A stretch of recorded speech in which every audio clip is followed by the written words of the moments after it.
Program Lego. Nah, program Lego kali ini saya kedatangan tamu istimewa saya, yaitu Coach Ricky. Siap.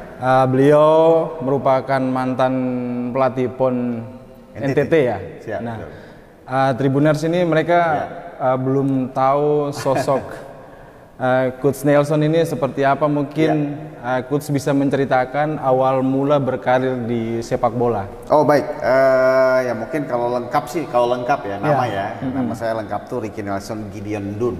Oh, Gideon Dun ya. Jadi saya tuh kalau orang cari tahu Margan Dun itu dari mana? Dari Pulau Rote sebenarnya. Nusa Tenggara Timur. Siap. Pulau Rote. Tapi saya besar di Kupang dan memang lama. Setelah SMA saya ke Jakarta. Jakarta ya. Lama sekali ke Jakarta. Dan awal mula melatih memang ya mati sekolahan biasalah. Saya belajar arti. Memang saya mantan pemain. Pro. Tapi saya hanya berhenti ketika sampai di pemain Suratin. Suratin Cup. Suratin Cup. Waktu itu saya membela namanya PS Kota Kupang. Ya, jadi sampai di situ orang tua minta untuk fokus ke kuliah. Dan saya pindah ke Jakarta untuk kuliah. Pertamanya fokus kuliah dan sambil kuliah saya mencoba lah apakah saya masih bisa main sebenarnya. Beberapa klub saya coba, tapi waktu itu rasanya sulit dan saya coba pindah ke futsal malah. Nah, saya bergabung sama, kalau mungkin sudah cukup terkenal, coach yang paling error di futsal namanya. Oh iya. Koci. Ya, siap betul. Laksana. Iya. Saya pernah bersama dia. Dia pelatih saya waktu itu. Saya gabung dengan Aji Masaid Futsal Club. Tapi tidak lama setelah saya berjalan itu, saya pikir, waduh, kayaknya saya tidak berbakat juga di futsal. Artinya saya tidak bisa ngikuti temponya. Waktu itu tempo tinggi sekali. Saya udah merasa umur 24, saya udah merasa kayaknya saya nggak bisa lah jadi pemain pro, karena saya pikir waktu saya sudah cukup habis. Jadi saya malah berpikir untuk jadi pelatih. Oke. 2004 ya. 2004. Di usia yang keberapa? 24 tahun ya.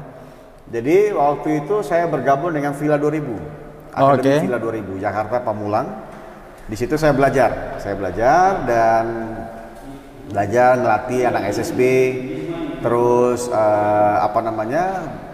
belajar untuk bagaimana jadi pelatih, diajarin. Dan 2009 saya dapat kesempatan dari PSSI waktu itu untuk ambil lisensi di Kinabalu Sabah, Malaysia. Itu untuk lisensi kepelatihan pelatih sepak bola. Jadi dapat beasiswa itu, lalu saya berangkat ke sana dan di sana saya juga berhasil lagi dapat sponsor lagi dari AFC untuk melanjutkan ke B license di Kuala Lumpur. Jadi saya C dan B habis di Kuala Lumpur, di Malaysia maksud saya. Nah dari situ saya dari Villa 2000 lalu ke Borneo FC. Jadi Villa 2000 itu saya bawa dari divisi 1 naik ke divisi utama. Kita promosi waktu itu. Zaman itu ya, masih 2013. Belum ada liga ya waktu itu. Waktu itu masih Super League. Iya, Super League. Masih Super Jadi League. divisi 1, divisi 2. Ya. Kami lolos dari divisi 1 ke divisi utama. 2014 divisi utama, 2 tahun saya di Villa sampai 2015 kompetisi berhenti. Lalu 2017 saya dipanggil ke Borneo FC. Sebagai pelatih atau kepala itu waktu itu untuk pegang usia mudanya. Nah, tapi saya dikasih kesempatan untuk pegang di Piala Presiden seperti sekarang ini kan. Borneo lolos ke final. Jadi waktu itu saya juga lolos ke final dengan kalah dengan Arema di final. Betul. Dan habis dari Borneo saya mulai sedikit berkelana. Saya ada Liga 2 waktu itu Persika Karawang, dekat-dekat rumah saja. Lalu habis Karawang saya pindah ke Persik Kendal. Pernah mengalami juga bawa tim degradasi. Artinya kita krisis dalam tim. Karena anak-anak tidak gajian. Problem besar dalam tim, akhirnya kami harus degradasi. 2019 saya kembali ke Borneo untuk pegang direktur akademinya mereka. Lalu setelah itu saya berkomunikasi dengan Sulut United 2015. Sulut ya? Ya, dan saya bawa Sulut lolos degradasi dari 2019. 2019. Hampir lolos sama besar tapi tidak lolos. 2020 kita tidak jadi kompetisi, kita satu kali main di Biak dan menang dan kompetisi berhenti.